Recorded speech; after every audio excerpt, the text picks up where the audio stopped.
Hello everyone, so glad you could join us here today on Merrifield's Gardening Advisor. We've got a great show for you today, and it's going to be a great weekend. Beautiful temperatures, sunshine, and just going to be nice, so it's a great time to get out in the garden. Well, there's nothing quite like fresh herbs and vegetables. Just, you know, the taste is just so much better. So today, Peg's got some great ideas to help you take care of that in your own garden. Well, basically we are going to tour my garden at different years actually, because a garden never stands still, it always changes, and mine certainly is no exception. I use a lot of annuals and the herbs and the vegetables that need to be replaced every year in any case, and so you'll be seeing not just the herb garden now, because that's not what it looks like, okay, but sharing with you some of the ideas and some of the wonderful herbs. I like to keep it healthy. I do not use chemicals in that area, and yours will be seeing through the show a number of our gardening friends that I value. There are some of our gardening, quote, friends that I could do without, you know. Bambi's not so attractive as Bambi used to be, and the squirrels, mischievous that they be, can do some damage too. But anyway, we're going to feature the ones that I enjoy. Okay. There you go. And protecting. All right. And we've got a lot to talk about today, so we're not going to be taking phone calls, but because there's a lot to talk about with herbs and vegetables. Absolutely. Let's bring up the first picture. Okay.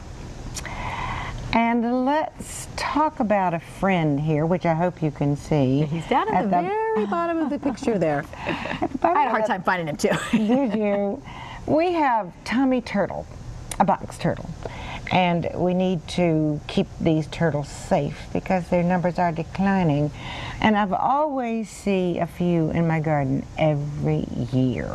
And they're fascinating to children, but be sure that the children don't harm them, okay? So Tommy Turtle today is going to sort of guide us through the herb gardens and the vegetable gardens. Okay. All right. Well, before we get started, just a couple of quick announcements. You know, roses are just so beautiful in the garden, and we're lucky enough to have a couple of members of the Arlington Rose Foundation are going to be by today and tomorrow at our Fair Oaks location from 11 to 3, I think, both days. So if you have any rose questions, they are some of the best experts around. So stop by and talk to them. That's just at our Fair Oaks location. So stop by and take care of that. Also wanted to mention we've got a little contest going on at the Garden Center. We're giving away some tickets to see Taylor Swift at the Verizon Center. So come on by in the next couple of days and register for our free drawings. No purchase necessary. You have to be 18, and the details are all at the stores. But come on by, and we're going to draw on Wednesday morning, I believe. So you might win a couple of tickets to see Taylor. Wow. So, yeah, so fun. So, but that's really all the announcements I had today. Oh, well, good. Well, our seminars are finished for the time being. I know, and it's kind of strange not to say something about really the seminars. Is. Okay. But we've got time for more information here in this first block, and so let's go right on with it. Right. Let's go into my herb garden. It serves so many purposes. This was an area that was in earlier years very sunny, and it isn't as sunny anymore, but it does get 5 to 6 hours of direct sun, and so I do succeed with all of the herbs and some of the vegetables. I would love for the tomatoes to do a little bit better, but I have found that the cherry tomatoes do extremely well. But I've tried to create a space that you just simply enjoy being in, and we're going to see this space from time to time. There's a sitting area, there's chives and thyme and sorrel here, and a little fenced area, again, for some of the charm. Now, one of the reasons that I don't use chemicals, because I don't want it in my body any more than one can avoid anyway, and in the next picture is a delight that I enjoy throughout the entire garden and am very careful of. You will see some baby birds. Wait, bring up the next picture? Yeah.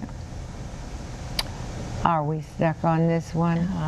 Well, there we go. Okay, I have espaliered some apples next to this garden, And wonderful thing was I had the opportunity to take pictures of the little birdies when Mommy had flown away.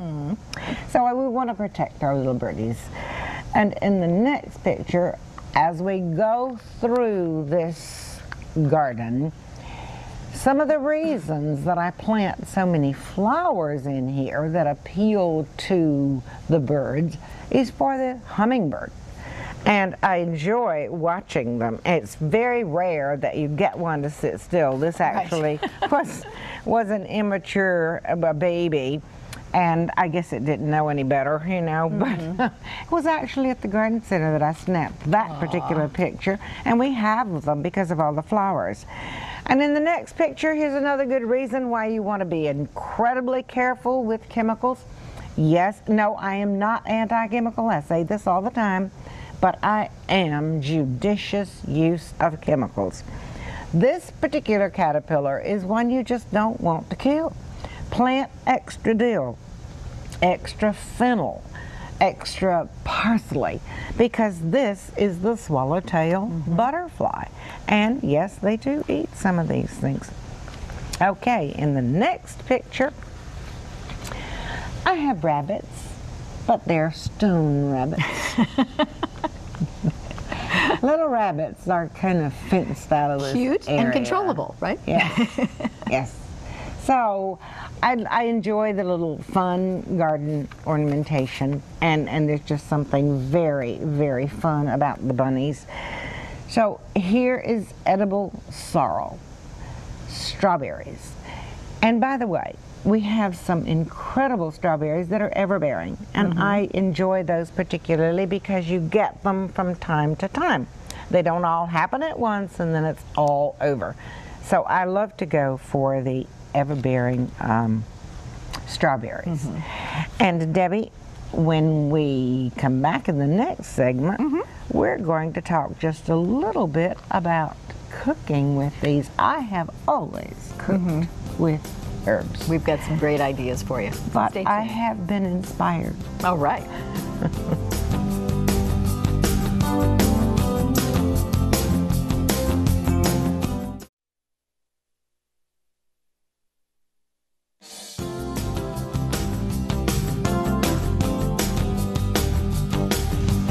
Okay, welcome back. We're talking about food.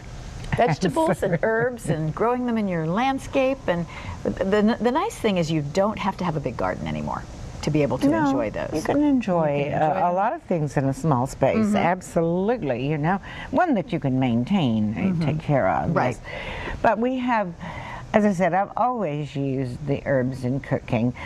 Growing up in the Deep South, everything was fried, okay, so we had to change from that. And so I used herbs as a substitute, and it works beautifully. I do celebrate fried chicken at least once a year, okay? There you go. But in the meantime, we have a young lady at the Fair Oaks location has inspired us to branch even further into some of this cooking with herbs, because she does a magnificent job with it. And it's to get the value of the vegetables and the flavor with the herbs, and not, you know, have too many calories involved, you know. And so she's Taylor Tucker. Taylor, oh my goodness, she's an amazing cook. She's wonderful, she really is. And so I last week went in and took some pictures, and I would share with you the very first one, because she had piled up all of her vegetables. There's cucumbers there, and there's tomatoes and onion and her lemon, and on top of that she laid this beautiful bunch of cilantro and dill, both of which are incredibly easy to grow in your garden. Now, cilantro is one of those things that grows and you use it up, and you be sure you continue to plant. So get some seeds, or be sure to come in the garden center and buy some plants periodically, because it's something you keep refreshing. And to a certain degree, the dill also. But oh my, there was a time when I thought dill was for pickles, just for pickles. Well, let me tell you, it's wonderful. It's not just I've learned to enjoy it with fish. And here's what she was using in the next picture. What she was using, those particular things. a number of vegetables. And okay, Debbie, you. Okay, this is something I had never heard of till Taylor came into my life. Quinoa, I believe that's how you say it, and it is wonderful. I think it's healthier for you. It's I'm not sure how to describe it. It's not a grain. It's not a rice. It's fantastic. It's wonderful. Though, and it was beautiful. Her presentation, when she was finished, I said, lay that out here.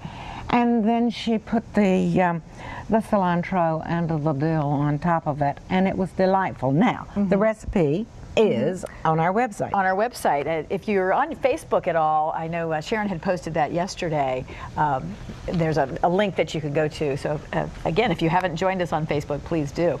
But if you go to our website and look at you could even just type in our cafes, because of course at our Merrifield and Gainesville location we have wonderful cafes at both of those locations.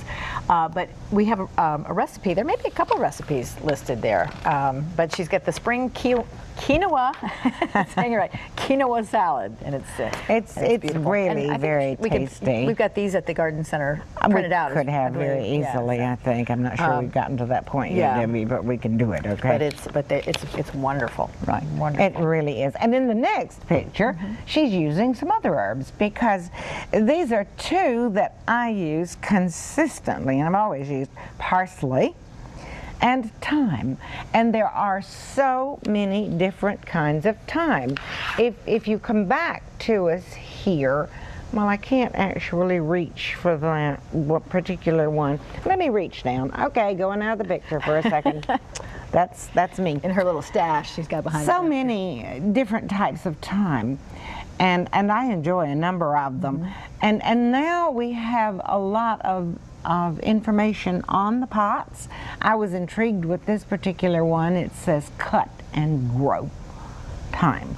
And that's very true, because if you harvest these things frequently from the top, they keep rejuvenating themselves. But you'll find a lot of, you hold it, Debbie. Okay. You'll find a lot of different kinds, whether it's the Thymus vulgaris, or whether it's the lemon thyme, or all of that sort of thing. But it's absolutely beautiful, okay? Okay. Now, we were talking about keeping things healthy and not using chemicals in the vegetable garden, okay? I have to use Bibex, which is a natural thing, but you don't want to use that on your herbs and vegetables either. It does a good job at my house of keeping the deer from devouring all my hosta and other stuff too. But you have to spray it every 3 or 4 weeks. At this time of the year, you need to spray the new growth a little bit more often. The rain doesn't wash it off. But if the deer won't eat it, neither will you. So don't use it in your vegetable garden, even though that is a natural thing. I did finally put some deer fencing around that area. I didn't really want to, but I was really very tired of the deer eating my vegetables, okay? So how have I done this organic thing? One of the helpful things is in the next picture. Now, we have had some cool evenings, and this is called frost cloth. It's very thin, but it is protective. The rain and the sun goes through this cloth. I have been using this now for several years, and I really would want to tell you that this is one of the most invaluable tools that I have. It's really incredible. I've used it to cover my plants with when the nights have gotten cool, okay? Because I'm just like every one of you, I'm anxious to get those things done too, okay? But I have used this over a squash, for instance, because squash can get squash borer. And I've used the sod pins that you can see in that picture to connect it with the soil. When you use this for the purpose of keeping the borers from getting into, for instance, squash, you've got to leave it nice and loose so that you've got ample room for that plant to grow, okay? And secure it well, and then take it off when the blossoms come out and it's time to pollinate. In the next picture, you can see that it has also been used to prevent bean beetles. May not prevent them, but it'll keep them in lower numbers when you take it off.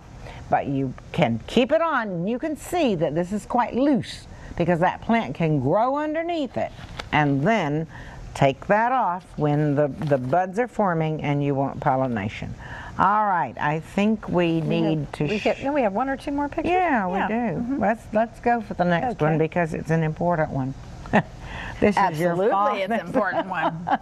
Right, my dad came up with this wonderful invention here of these tomato cages. He did this several years ago, and it's a cage that's strong, and it's made in 2 pieces. And connected, it is fantastic for your tomato plants, okay?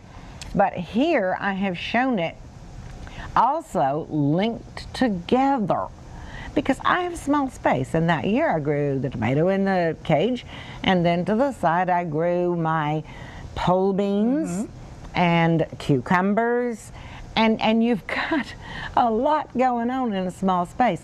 Now I do double duty. The deer are an aggravation for eating things, but they're also an aggravation for rubbing things, okay? Getting rid of the antlers and all that good stuff. So I use these things in the vegetable garden and then take them and put them around my prize shrubs. And I do want to share in the next picture because there is an alternative to that, which is very attractive. Not as strong, but it's the same principle. And I was trying to take this picture last week. I will be putting in my tomatoes and my beans and so forth, hopefully tomorrow. And so I didn't totally set this up because I realized the camera didn't capture it very well. But these are round cages that the tomatoes will go in, and then I will stagger the trellised part and grow the vining things on it. So it's pretty exciting, I think. And I believe that you'll be able to see some of these things in place, and we'll talk more about the little raised bed that Peter Hogarth and Andrea created at Fair Oaks yesterday. And they are using this trellising, or Bob's trellis, in that. So if you come out, you want to be sure you check it out. Absolutely. All right? Okay, we're going to take a quick break. When we come back, Peggy's going to go into our virtual garden with some more great ideas. Right. Stay tuned.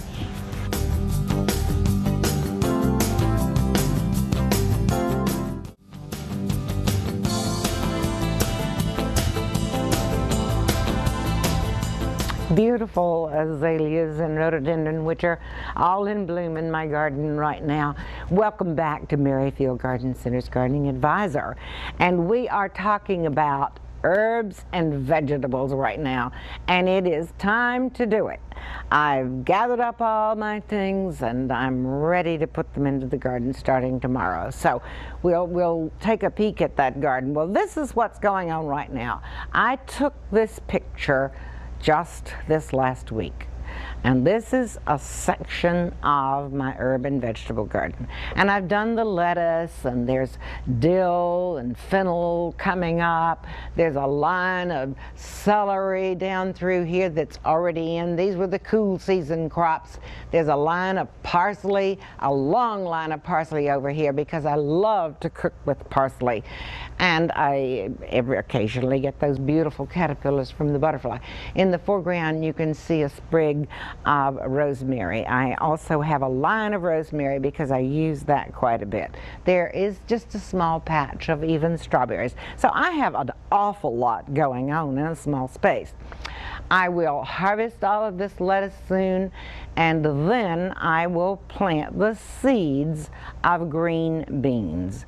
So I will have that continuity going on so that this small space is producing an awful lot. My soil is very good, and we're going to talk a little bit more about soils as we go along because it's important to add organic material. That organic material gets used up and you want to replenish it, and we have some beautiful new organic materials that can be used for that even at the garden center. Let's progress through this now.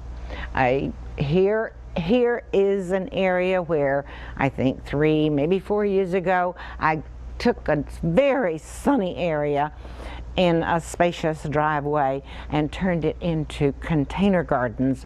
There's large tomatoes back here. It's a big pot, and out of that big pot, at the base of those tomatoes, I had vining cucumbers flowing over, and I had basil.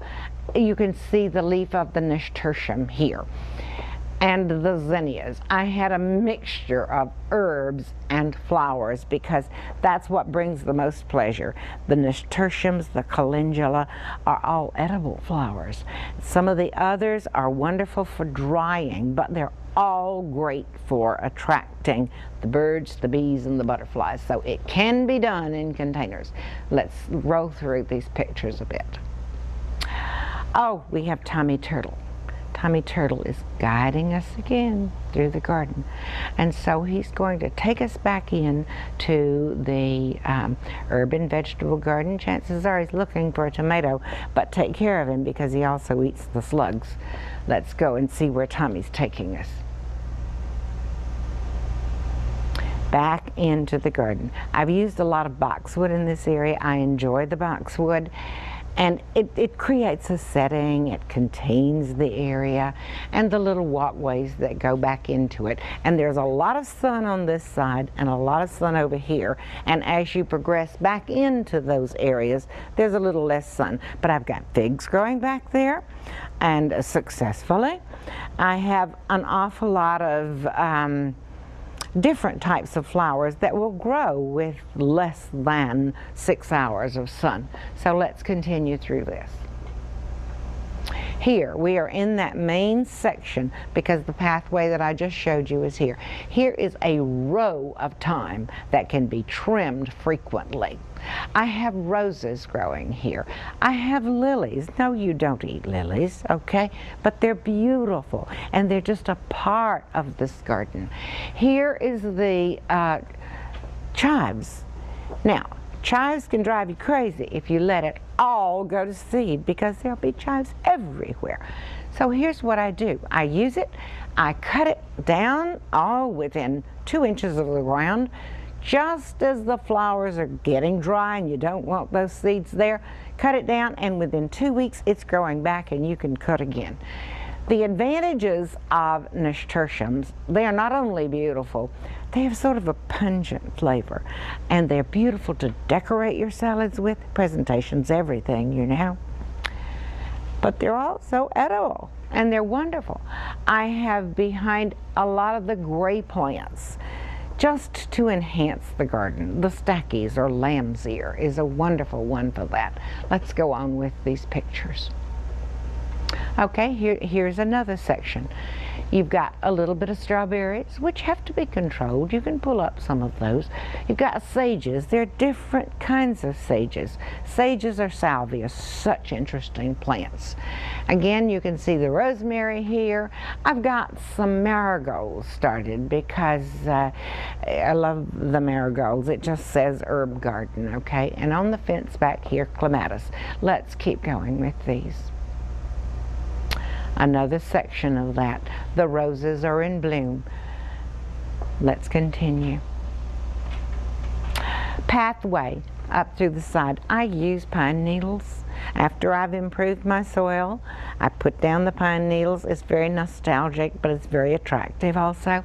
I've used in the very early spring a lot of bulbs there too, because I enjoy those bulbs. These are the alliums. No, they're not edible, but they're beautiful. And then I have the centranthus, not edible, at least not by me, but incredibly fragrant. And my, the butterflies do come to that. Let's continue. Here we have the ultimate. You've got the clematis, or clematis as you wish, growing on the little fence. You've got the sitting area. You've got the yarrow, which will grow with 5 to 6 hours of sun. And it dries beautifully. It's beautiful in arrangement. So not all of these herbs are edible herbs, okay? And I have many, many things growing in containers. You can see the tall fennel back here. Fennel is a favorite of the grandchildren. This is a place that we enjoy being. It's a place that we enjoy walking through, sampling the different things or smelling. Everything is so fragrant, and it's just a pleasant place to be. So we'll talk more about accomplishing this when we come back from break.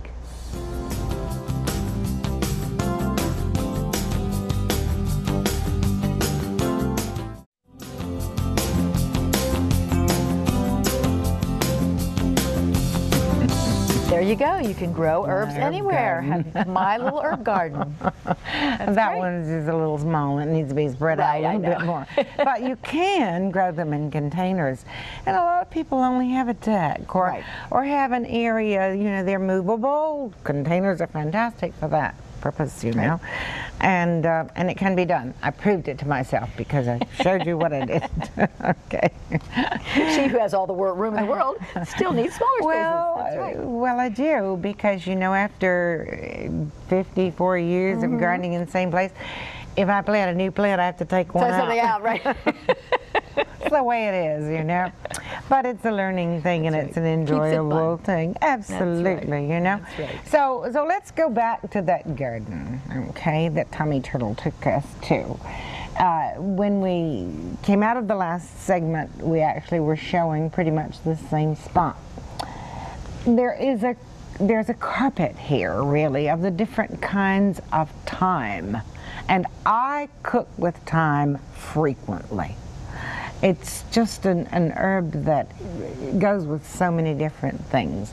In the very back, but I use ornamentals in this garden too. And in the background, the bright thing that you see is a ornamental grass called Arundo Donax.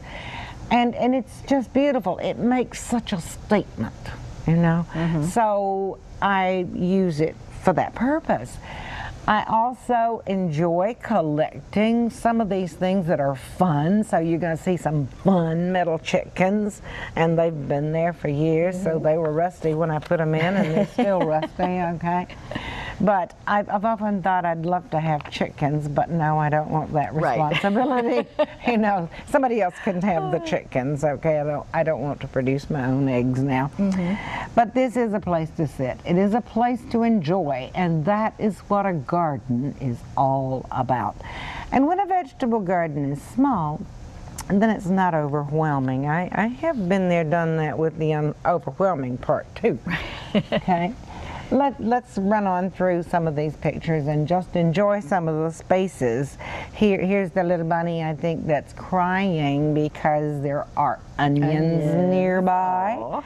And there's some marigolds. Maybe he doesn't like the marigolds, but tomatoes do. Okay. And there is also kale. The kale will come out soon and will be replaced by possibly squash. And look what a pretty plant that is. It really makes a statement. And edible too, you know. So I like those. And sometimes you can put it in containers, fall and winter. Oh, the kale is blooming now. That was left over from the winter containers, and I won't take it out until the blooms are finished. Yeah. It's absolutely gorgeous. In the next picture, you can see how that carpeting of thyme is so effective.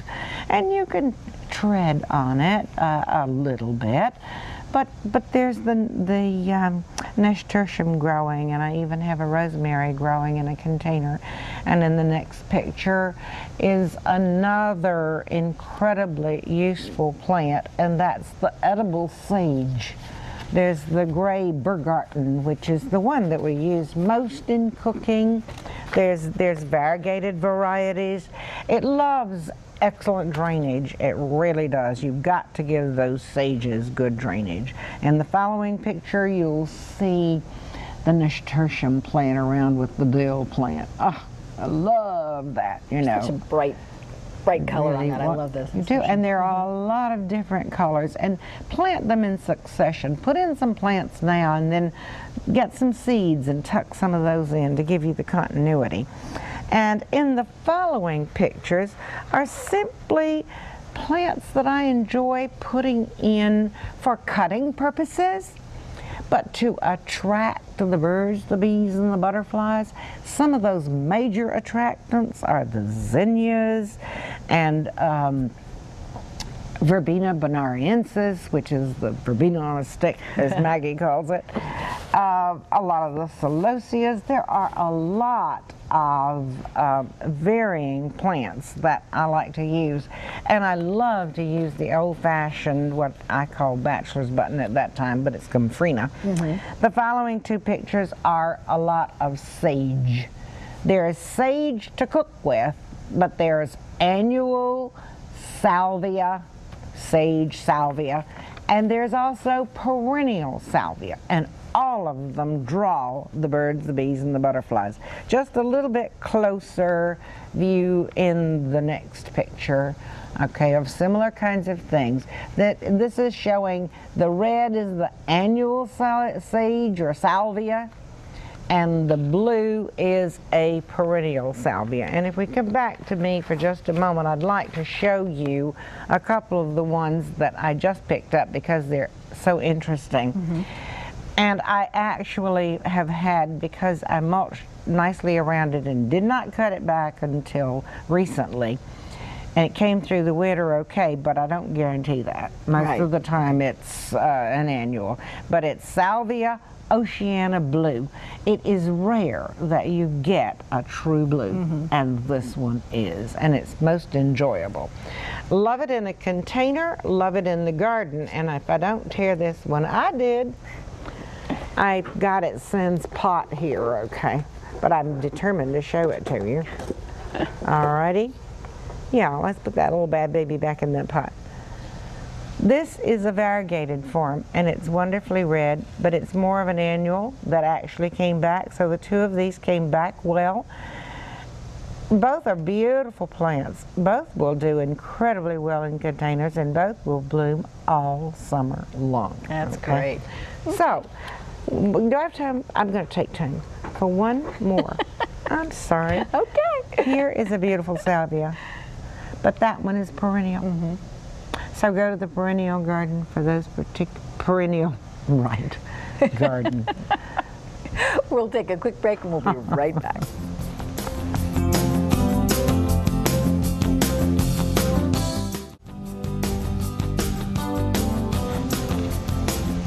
Okay, Peggy, you were talking about the salvia and sages and perennials versus herbs and that type of thing. So just wanted to make sure we distinguish what was edible and what was not. Right. No, we don't. There are a lot of these things we don't want you to go out eating, you know. But yes, we have three of the sage, the one that we use in our garden and cut, and you can get, and they are perennial.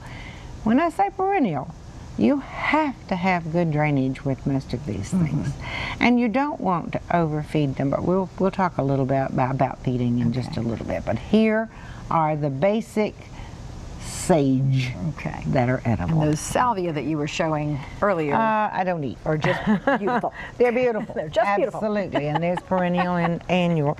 You wanted to mention too the lavender. Yes, I did. When we had an herb program was 3 or 4 weeks ago.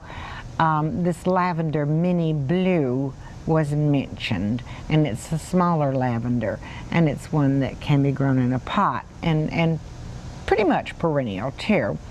And we do have it in stock now, and I just wanted to tell everybody because people had come looking for it, and now it's there, okay? So I did want to mention that.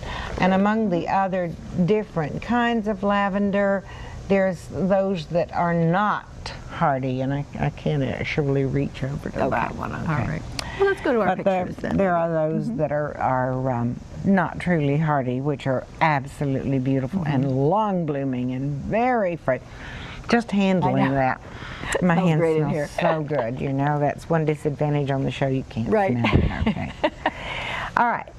Let's go back to Tommy Turtle. Tommy Turtle is going over the bridge. He's leaving my garden, and he's going to guide us to some of the thoughts and the ideas of other people.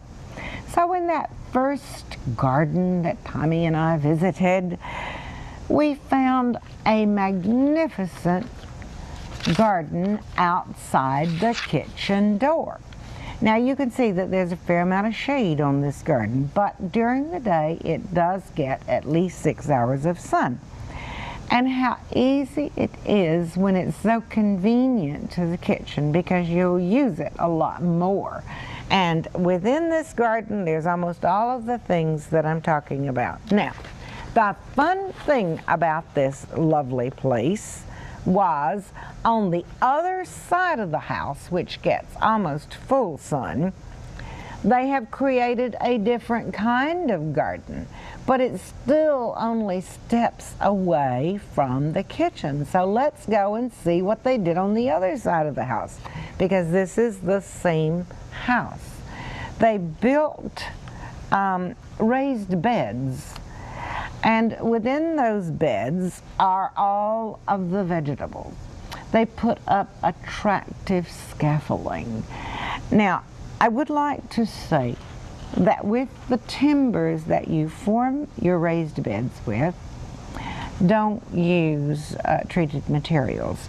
I was very intrigued and very pleased that yesterday Peter and Andrea at our Fair Oaks location were putting together a kit raised bed, because we do have these kits. They're made of cedar. Some kits, I think, are composite materials too, but this was cedar, okay? And they were creating this bed and planting in their vegetables and putting up the cages. And so if you are... fun. They were. It was fun. And it will be a display garden, you know? And if you come out to the Fair Oaks location, by all means, look it up, all right? But raised beds are an awfully good way to get that excellent drainage and bring it up even as high as you need to be able to work in it. Now, Tommy's led us to another garden, and this one happens to be up the street from me. It's a space between houses that gets sunshine, but you know, so often our space between our homes, when they're small spaces especially, don't get very good use. Right. But boy, did they take advantage of this. For years, this wonderful couple grew these vegetables right there as their foundation. And my daughter, Michelle, and Margaret too, plant in the same fashion.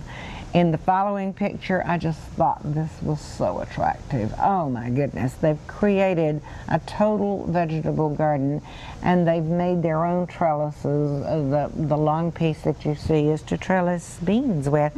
So you're only limited by your imagination with all of this. It's pretty incredible, you know. Now, Did you find that plant you were looking for? You know, I was so busy talking, I didn't do that, you know. Okay, let's talk about another plant, though. And here again, I'm reaching down because I didn't. Is basil.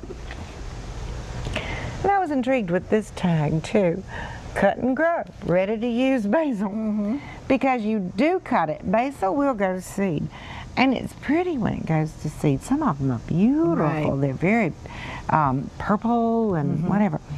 But use it, cut from the top, and then it keeps rejuvenating itself, and put new ones in periodically, okay?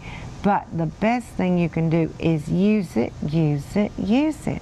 I have learned to really enjoy a lot of things. And then it keeps coming back, which keeps it nice. The other basil that I enjoy tremendously is Thai basil. Totally different. Wow. Wonderful in soups and so many. Ooh, it's yummy. That's great. I grow it every year, but I have yet to really learn to use a few of these vegetables, and one is lemongrass. It's incredible. I know it's used in a lot of cooking, but I don't know why. I've just never gotten around to it, you know. But I am going to do that. That's your project. That's on your to-do list. Project for the year is to do that. Okay. Yes. All right. We're going to come back. We've got one more section to talk about, so stay tuned, and we'll be back in just a couple of minutes.